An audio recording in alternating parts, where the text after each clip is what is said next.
Water distribution system is built to deliver water to individual consumers with appropriate quality, quantity, and pressure in a community setting.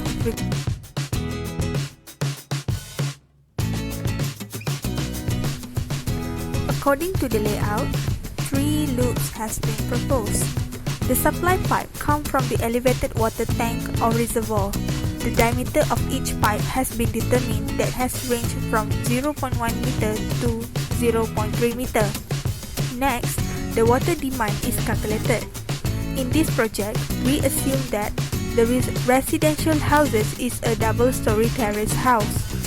So, the water demand of each unit of the house is 1,590 LPD.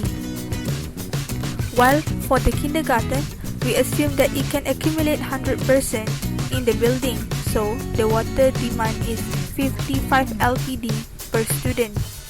Furthermore, we assume that the place of worship can accumulate 150% and the water demand is 135 LPD per person.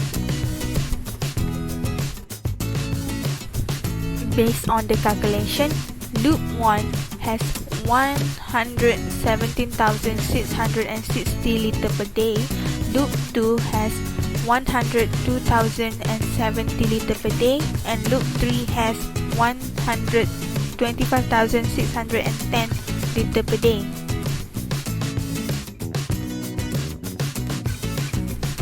In this project, it is proposed to use high-density polyethylene HDPE pipe. HDPE pipe is a thermoplastic pipe made from material that can be molten and reformed.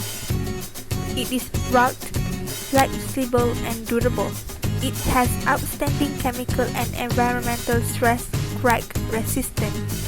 The outstanding physical and performance benefits of HDPE pipe make it the perfect choice for piping system. Corrosion is one of the most costly problems associated with metal piping systems. It occurs both inside and outside the pipe and affects hydraulic efficiency. HDPE pipe does not easily rusting, rot, or corrode. It is resistant to biological growth. This means an extended service life and long-term cost savings. HDPE pipe is very safe, durable product and ideal for piping infrastructure. The service life of HDPE is predicted to be between 50 to 100 years, depending on application, design, and installation. Moreover, it is very flexible. They are adapted to changes of direction and bends. In comparison, it is more flexible than the polyethylene. They support vertical loads due to the transfer of higher part of the load to the soil which is around the pipe. This is due to its corrugated external wall. Based on the calculated water demand, now we can calculate peak flow. The formula of peak flow is 2.5 times by the total water demand, and we get 863,350 liter per day.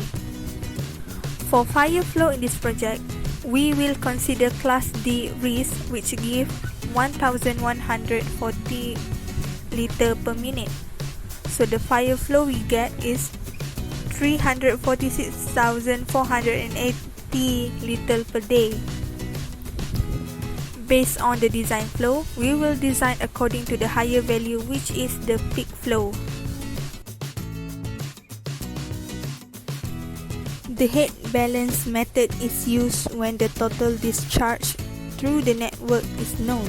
An assumption must first be made on the flow direction and discharge for each pipe so as to satisfy the inflow equals to the outflow. In this project, we will use Hazen-Williams equation instead of Darcy-Weisbach equation. After performing the head balance method, we get the last value of flow rate.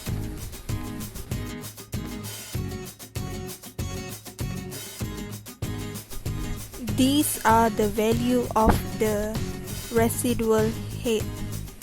First, we need to find the top water level and also available head.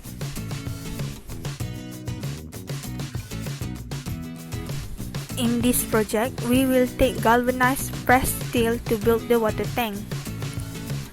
Pressed steel tanks offer high resistance to captivation, crevice corrosion, as well as wear and tear in contaminated and pure waters. This material remains ductile through an extensive range of temperatures and pressures. It is heat resistant and remains unaffected by exposure to harmful radiations. Moreover, pressed steel is a hygienic material. It has a high passive film stability, which contributes to its inertness in water. As a result, it offers hygienic drinking water than a concrete water tank. Pressed steel is considered a safe metal alloy, which means it is environment approachable. This also helps in reducing the carbon footprint of a manufacturer and a user.